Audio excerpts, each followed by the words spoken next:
Is he ever gonna find out? Is he ever? Seriously. I have the same exact question, and I don't know.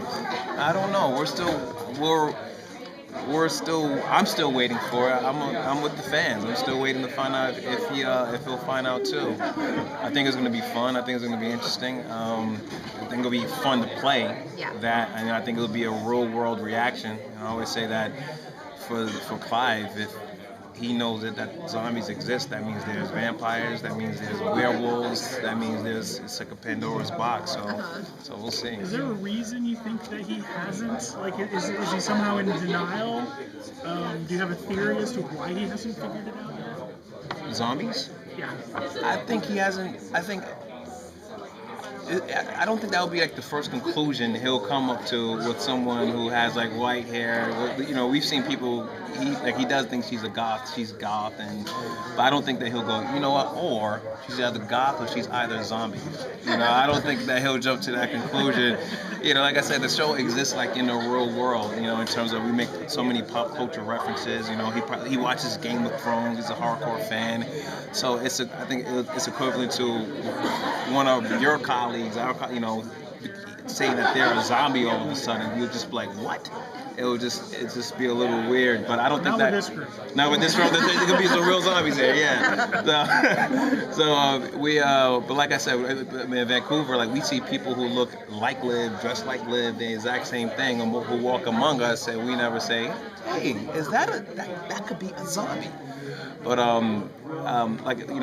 his biggest deterrent of finding out is Liv.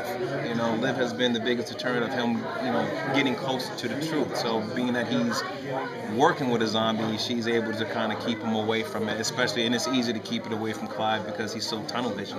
You know, he got his eyes on just figuring out who these killers are. What are some of the cases coming up for Clive? Some of the cases coming up. What was last week? The burn victim. Last week was the burn victim. This is the stripper episode coming up next. This is a fun one because it's not necessarily Clive isn't really working on that case. It's kind of he thinks he has it figured out. But I think the stripper is witness in Allie's characters and Peyton's case. So you get to see more of Allie and Liv work together while Clive and Vazio make headway on the Chaos Killer massacre and the Meat Cube massacre. Where are you at with filming? Have you filmed the finale and everything, or are you... Yeah. So I know what's gonna happen. So I gotta really be careful. I'm not to give anything away. I am taking a second to pause and make what's out there. So when you read the finale script, what went through your mind? I had no idea that it was gonna go in the direction where it went. One thing I can give away, I guess, is that there's no, the last two episodes aren't procedural. It blows up, in terms of in terms of what happens. But my reaction was, let me get on a treadmill and get in shape. There's a lot of some humongous stunts that happens in these last two episodes. And they just kind of shake things up, But I was absolutely blown away by it. Couldn't wait to get on set and shoot it. Like, how are we gonna make this happen? This is ambitious. But we got it done. Do you like the stunts? I mean, is that something you're really looking forward to doing? Yeah, I when I was little growing up, I loved the Fall Guy, Lee Majors. I was a hardcore fan, and I used to be able to throw myself down a flight of stairs in high school just for fun. And people think I'm hurt. I'm like, nah, I'm good. I'm all right. But yeah, I mean, it's an opportunity. Hopefully, I get that opportunity to do more stunts if the situation warrants that. But I love that. So there was little things here and there that I got an opportunity to do.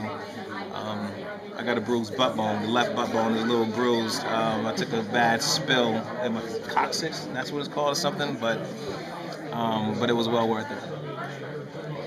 She hasn't. I mean, she changes her look all the time. does your character ever question why she looks different each week?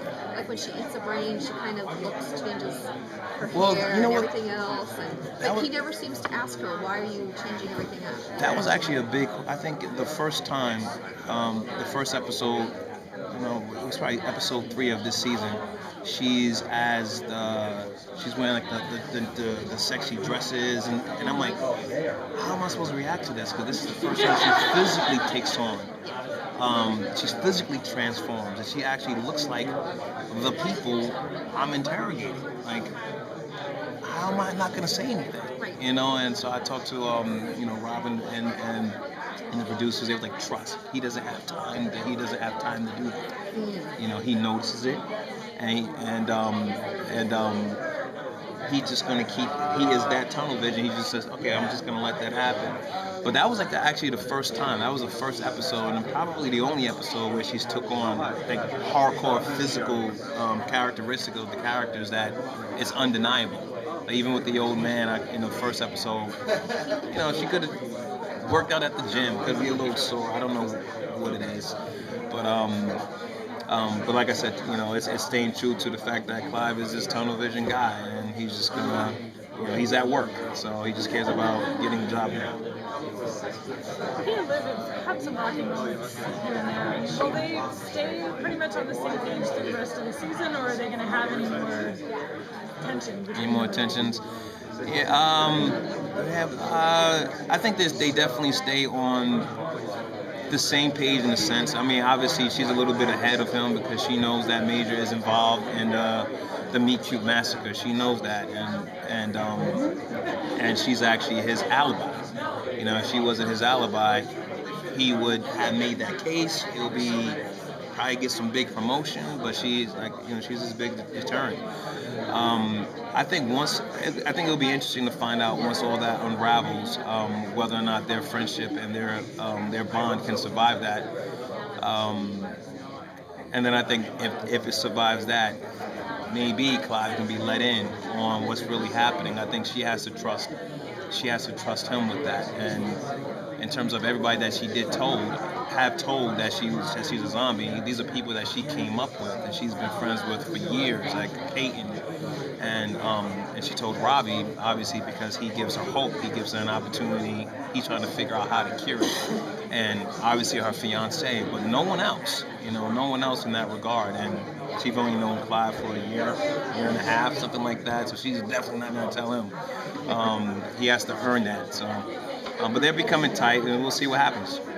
Are we going to learn anything significantly new about him before the end of the season? Anything significantly new? I guess you get to see a little bit of Clive's home life coming up. It was interesting to see where he lived because I'd never seen it. So I was like, oh, Clive rolls like this. That's cool. So I thought that was fun. So it wasn't what you imagined it would be? It wasn't what I imagined it would be. Yeah, but it was nice though. It was very nice, pristine, clean. I'm like, he has a lot of, his home life is equivalent to his fashion style. It's very, very clean. But it's fun. I won't give everything away, but it's pretty cool when you go and see his place and the things he has on his walls, the books he reads. I thought it was very, very interesting. It just tells you why he is the way he is, and why they're so consistent with him being the character that he is, which makes it fun for me to play. Thank you. You're doing well done. Okay, cool. Thank you. Thank you, guys.